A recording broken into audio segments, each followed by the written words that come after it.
How to find ID from LinkedIn profile. Hi everyone, it's Sophia. Today, without any delay, let's jump right in. First, click on your profile. Then you find public profile and URL.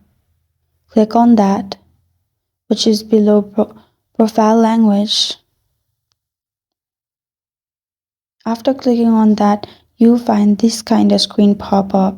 You find URL in the right side. You can see edit your custom URL.